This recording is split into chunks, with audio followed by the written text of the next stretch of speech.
Hi అండి, నమస్తే. Welcome to Vijaya's kitchen. ఇవాల్టి మన వీడియోలో హోటల్ స్టైల్లో లాగా మనం పల్లి చట్నీని అన్ని టిఫిన్లలోకి సూపర్గా టేస్టీగా సింపుల్గా ఎలా ప్రిపేర్ చేసుకోవాలో ఇప్పుడు వీడియోలోకి వెళ్ళి చూసేద్దామండి. ముందుగా స్టవ్ వెలిగించి ప్యాన్ కానీ గిన్నెను కానీ పెట్టుకొని అది హీట్ అయిన తర్వాత ఒక కప్పు నేను పల్లీలను వేసుకున్నానండి.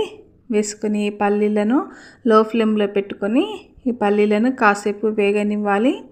ఈ పల్లీలు కాస్త వేగిపోవాలి. ఇలా వేగిపోయిన తర్వాత దీంట్లోకి సరిపడినంత పచ్చిమిర్చిని యాడ్ చేసుకున్నాను. అలాగే 2 టేబుల్ స్పూన్ల ఆయిల్ని వేసి మళ్ళీ కాస్త ఫ్రై చేసుకోవాలండి. పచ్చిమిర్చి అనేది కారాన్ని బట్టి తీసుకోండి. తర్వాత ఇవి కాస్త వేగాలన్నమాట. ఇవి వేగిన తర్వాత ఇందులోకి 4-5 వెల్లుల్లి రెబ్బలను కూడా వేసి మరి కాసేపు దూరగా వేయించుకోవాలి. ఇలా కాస్త దూరగా వేయించుకున్న తర్వాత ఇందులోకి స్టవ్ ఆఫ్ చేసి 1/2 కప్పు వరకు పుట్నాల పప్పు వేసానండి. పుట్నాల పప్పు వేగనవసరం లేదు, స్టవ్ ఆఫ్ చేసి వేస్తే సరిపోతుంది. ఈ విధంగా పుట్నాల పప్పు వేసిన తర్వాత అంతా ఒకసారి కలుపుకొని దీన్ని కంప్లీట్గా చల్లారనివ్వాలి. ఇది కంప్లీట్గా చల్లారిన తర్వాత మిక్సీ జార్లోకి వేసుకొని కొద్దిగా చింతపండును వేసుకుంటున్నాను. అలాగే 1 టేబుల్ స్పూన్ జీలకర్ర, సరిపడినంత సాల్ట్ను వేసుకుని దీన్ని మూత పెట్టుకుని మిక్సీ పట్టుకోవాలంటే ఈ విధంగా ఇలా మిక్సీ పట్టుకుని మధ్య మధ్యలో సరిపడినంత వాటర్ని పోసుకుంటూ మిక్సీ పట్టుకోవాలి.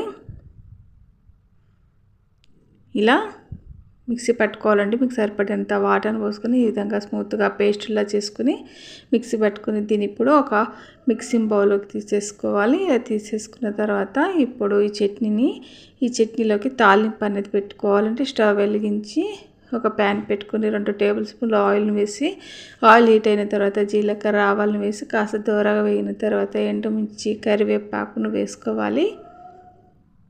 వేసుకుని ఇదంతా కాస్త దూరగా వేగిన తర్వాత మనము ప్రిపేర్ చేసి పెట్టుకున్న పల్లి చట్నీలోకి వేసుకుంటే మనకు హోటల్ స్టైల్ లాగా పల్లి చట్నీ అనేది సింపుల్గా టేస్టీగా రెడీ అయిపోతుందండి.